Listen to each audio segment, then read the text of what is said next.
हाय आर्मीज, आपका स्वागत है मेरे YouTube channel BTS Korean army 111 इन भोजपुरी सॉन्ग। तो आज मैं आप लोगों को माई हार्टलेस हस्बैंड का पार्ट 15 बताऊंगी। चलिए स्टोरी स्टार्ट करते हैं। पिछले पार्ट में हमने देखा था कि आरएम का पर्स कोई लड़की लेके भाग जाती है और आरएम कुछ नहीं कर पाता है, और ऐसे ही आरएम घर आ जाता है।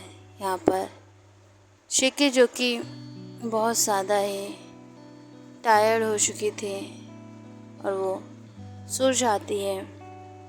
नेक्स्ट डे हम देखते हैं कि युंगी चुकी अब जिमिन को ज़बरदस्ती वहाँ से लेकर जाने लगता है, क्योंकि वो अब उसके बिना रह नहीं पा रहा था। यहाँ पर जिमिन का बिल्कुल मन नहीं होता है, लेकिन कोई कुछ नहीं कर सकता था क्योंकि इन दोनों की शादी हो चुकी थी। यहाँ पर उसकी फैमिली वाले बस मुंह बनाकर देख रहे होते हैं। उन लोगों को अपनी बेटी से बहुत ज़्यादा प्यार होता है और वो जेके से भी बहुत ज़्यादा प्यार करते हैं। दोनों ही घर के लाडले होते हैं, लेकिन अब जब बहुत ज़्यादा सिचुएशन ख़राब हो गई है और उनके लाडले बच्चों को बहुत ज़्यादा मुसीबतों का सामना करना पड़ रहा है, ये सब बहुत ज़्यादा सिचुएशन बुरी हो गई थी उनकी फैमिली के लिए, लेकिन अब वो लोग कुछ कर नहीं सकते हैं। यहाँ पर तेजो की बहुत ज़्यादा खुश होता है, लेकिन उसे ये नहीं पता था कि जेके को उसके प्लान्स के बारे में पता चल गया है और बहुत ज़्यादा ही सिचुएशन बिगड़ रही थी। यहाँ पर जेके अपने कॉलेज जाती है और ते वहाँ पर किसी मीटिंग के लिए जाता है। ते जब वहाँ जाता है तो वहाँ पर जेके मिलती है। जेके को वो अपने साथ ले जाकर उससे पूछता है कि आखिर क्या बात है, तुम मुझे इस तरीके से इग्नोर क्यों कर रही हो। तो फिर जेके कहती है, क्यों, ये सब आप ही का प्लान था ना, उस होटल में, उस कमरे में मुझे किसी के साथ देखना, आप उस इंसान को मेरे लिए भेजे थे ना। ये सब सुन के तो देख के होश ही उड़ जाते हैं कि इसे इतना सब कुछ कहते पता चल गया, लेकिन वो कुछ नहीं बोलता है। यहाँ पर तेजो कि उसे लेकर ज़बरदस्ती अपने घर आ जाता है और यहाँ पर ते की मॉम जब देखती है कि जेके बहुत ज़्यादा गुस्सा कर रहा है ते पे और बहुत ज़्यादा उससे नफरत करने लगा है फिर से, तो ते की मॉम कहती है कि क्या हुआ, तुमने फिर से मेरे बेटे को इस तरीके से इग्नोर करना क्यों शुरू कर दिया। और वो सारी बात उसकी माँ को बताती है तो उसकी माँ कहती है कि बेटा, मैं तुम्हें कुछ नहीं कहूँगी, क्योंकि वो ऐसा ही है, वो ऐसे ही करता है, और तो उसके लिए बहुत ज़्यादा ही सिचुएशन ख़राब हो जाती है। वो कभी किसी की सुनता ही नहीं है। यहाँ पर शेके के लिए ये सब कुछ नया नहीं था, वो सब जानती थी। देखी मॉम जेके को समझाती है कि मेरे बेटे को प्लीज़ कभी मत छोड़ के जाना, वो बहुत ज़्यादा ही तुमसे प्यार करता है, वो तुम्हारे बिना रह नहीं पाएगा। तो फिर जेके भी उसे माफ़ कर देती है, क्योंकि ते ने बहुत ज़्यादा उससे रिक्वेस्ट की थी और वो उसके लिए रिश्ता लेकर कल ही जाने वाला है। उसकी मॉम भी खुश होती है कि चलो अब कुछ झेलना नहीं पड़ेगा, और वो भी अपनी तैयारियों में प्रिपरेशन में लग जाती है। लेकिन ते जो कि बहुत ज़्यादा अपनी माँ से अकड़ के बात करता है, तो फिर अब शिकी कहती है कि मुझे इतनी जल्दी शादी नहीं करनी है, जब तक आप दोनों माँ बेटे के बीच में सब कुछ ठीक नहीं हो जाता तब तक तो मैं बिल्कुल भी इस रिश्ते को कबूल नहीं करूँगी। यहाँ पर ते ये सब सुनकर बहुत ज़्यादा शौक हो जाता है और अपनी माँ को बहुत ज़्यादा गुस्से में देखते हुए कहता है कि आपकी वजह से मेरा प्यार भी मेरा नहीं हो सकता, आप तो बहुत ज़्यादा ही चालाक निकली, हर जगह से गेम खेलना आता है आपको। इस तरीके से बोलकर वो वहाँ से चला जाता है। ते की मॉम शिकी के पास आती हैं और वो रोने लगती हैं। तो फिर शिकी उनसे पूछता है कि क्या हुआ, आप इस तरीके से क्यों रिएक्ट कर रही हैं, मुझे पता है कि आपने कुछ गलत नहीं किया होगा, तो आप उसने पूरी बात बता क्यों नहीं देती। तो फिर ते की मॉम कहती हैं कि मैंने बहुत ज़्यादा कोशिश की उसे समझाने की, लेकिन नहीं, उसे समझना ही नहीं, मेरी बात सुनना ही नहीं है। तो फिर जेके कहते हैं कि आप मुझे पूरी बात बता दीजिए, मैं भी तो जानूँ आखिर ऐसी क्या गलत फहमी हो गई जिस वजह से ये सब सिस्टम हो गया। तो फिर ते की मॉम जेके से कहती हैं, फ्लैशबैक स्टार्ट होता है यहाँ पर तेग के डैड जो कि बहुत ज़्यादा ही अंडरवर्ल्ड के माफिया के लिए काम करने लगे थे और वो बहुत ज़्यादा ही बुरी तरीके से इन सब चीज़ों में फंसते जा रहे थे और उन्हें माफिया बनने में देर नहीं लगी। यहाँ जब तेग की मॉम को पता चलता है कि उसके हस्बैंड माफिया बन चुके हैं, ये दोनों पहले बहुत ज़्यादा ही प्यार करते थे एक दूसरे को। तेज जो कि बहुत ज़्यादा छोटा था और वो बहुत ज़्यादा ही प्यार से अपने मॉम डैड के साथ रहता था, लेकिन जब उसकी डैड की ये बात सामने आती है तो फिर तेज जो कि कुछ नहीं बोलता है और वो बहुत ज़्यादा ही अपनी माँ से दूरी बनाने लगता है। उसकी माँ जो कि उसके डैड को हमेशा समझाती है कि आप प्लीज़ ऐसा मत कीजिए, आपको ये सब छोड़ देना चाहिए, इसमें बहुत ज़्यादा रिस्क है और ख़तरा भी है। लेकिन ते की मॉम जो कि उसके डैड को समझाती थी, पर टे को ऐसा लगता था कि उसकी मॉम उन्हें टेंशन दे रही हैं, उन्हें डिप्रेस कर रही हैं और तो और वो उनके काम से खुश नहीं है। आखिर डैड इतना ज़्यादा कमा कर ला रहे हैं तो इनको खुश होना चाहिए, लेकिन नहीं, ते कुछ समझ ही नहीं रहा था। उसे अपने डैड से बहुत ज़्यादा प्यार था, इस वजह से वो बहुत ज़्यादा ही अब नाराज़ हो जाता है अपनी मॉम से। यहाँ पर एक दिन ते जो कि अपने स्कूल में झगड़ा कर लेता है और ये सब बहुत ज़्यादा ही बिगड़ चुका था इन दोनों हस्बैंड वाइफ के रिश्ते को बिगाड़ने के लिए।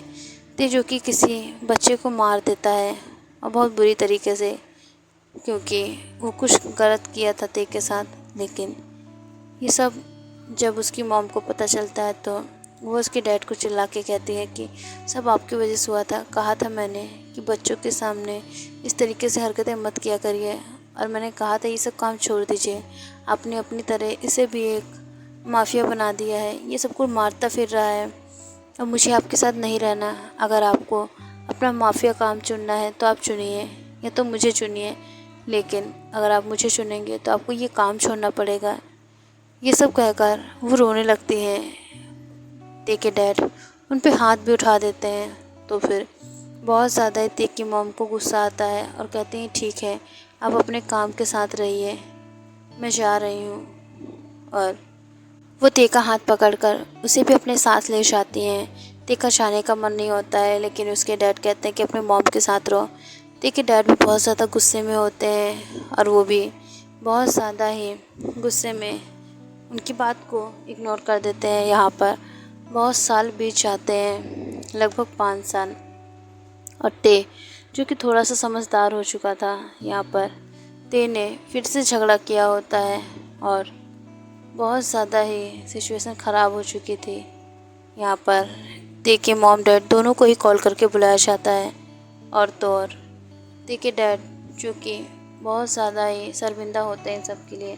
ते की मॉम उन्हें फिर से चिल्लाती हैं। यहाँ पर ते देख रहा था कि उनकी मॉम किस तरीके से उसके डैड के ऊपर चिल्ला रही हैं।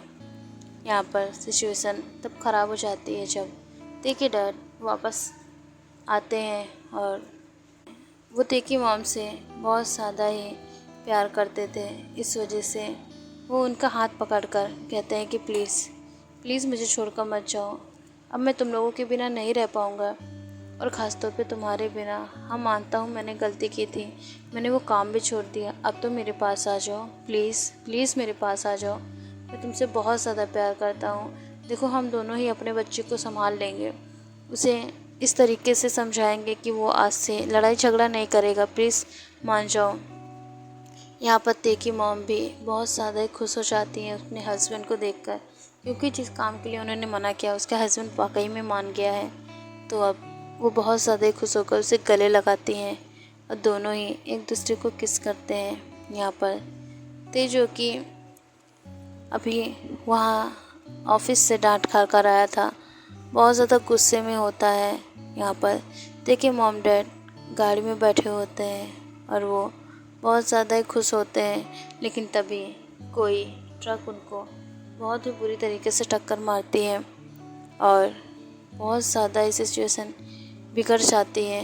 यहाँ पर ते के डैड तुरंत ही ते की मॉम को ढकेल कर गाड़ी से नीचे गिरा देते हैं और वो खुद गाड़ी के साथ खाई में चले जाते हैं, क्योंकि ये पहाड़ी एरिया में स्कूल होता है। इस वजह से बहुत ज़्यादा ही बुरी तरीके से देखिए डैड का एक्सीडेंट हो जाता है। उन्हें बहुत ढूंढा गया था, देखिए मॉम का रो रो के बहुत ही बुरा हाल था।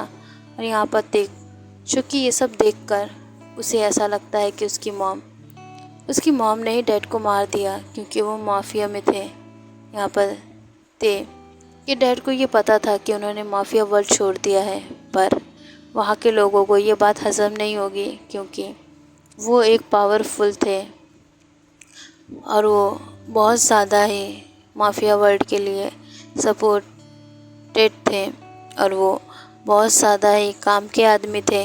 उनका माफिया वर्ल्ड से निकलना मतलब कि माफिया वर्ल्ड की नींव को हिल जाना था। इसी वजह से जो माफिया वर्ल्ड का किंग होता है वो बहुत ज़्यादा ही गुस्सा हो गया था। जो कि अब बहुत ज़्यादा गुस्से में अपनी माँ से नफ़रत करने लगा था और अब वो माफिया वर्ल्ड का किंग बन चुका था, क्योंकि वो अपने बाप की गद्दी संभालना चाहता था और वो गुस्से में ये काम स्टार्ट करता है। लेकिन आज वो उसकी ज़िंदगी बन चुका है। यहाँ पर जब देखिए मॉम को ये सब पता चलता है तो फिर वो बहुत ज़्यादा ही सैड हो जाती हैं। यहाँ पर फ्लैशबैक एंड होता है और जेके की आंखों में आंसू होता है और वो कहता है कि आपके बेटे को मैं ज़रूर सही रास्ता दिखाऊंगा। और इस तरीके से दोनों ही गले लगते हैं। तेजो की ऑफिस पहुंच चुका था। बाय आर्मी सरांगे इस पार्ट को मैं एंड करती हूँ। नेक्स्ट पार्ट में जानेंगे कि अब आगे क्या होगा। और प्लीज़ स्टोरी को शेयर कीजिए आर्मी, व्यूज़ बहुत ज़्यादा कम आ रहे हैं। हम आप लोगों के लिए इतनी अच्छी अच्छी स्टोरी लाते हैं और आप लोग उसे देखते तक नहीं हैं। अगर आप लोग इस स्टोरी को ना मांगते तो भी मैं स्टोरी देती, क्योंकि ये स्टोरी अच्छी है, आप लोगों को अच्छी लगेगी और मैं अच्छी स्टोरीज़ ही देती हूँ। अगर आप लोगों को कुछ आपत्ति है तो आप लोग बता सकते हैं और स्टोरी नहीं अच्छी लग रही है तो प्लीज़ आप लोग वो भी कमेंट में बताइए। या फिर कोई और प्रॉब्लम है मेरी वॉइस में है तो मैं उस वॉइस को भी चेंज कर सकती हूँ। आप लोग प्लीज़ मुझे सपोर्ट कीजिए और बताइए कि आखिर प्रॉब्लम कहाँ पर है। बाय आर्मी सरांगे, love you so much army. Thanks for watching armies. Love you so much my armies.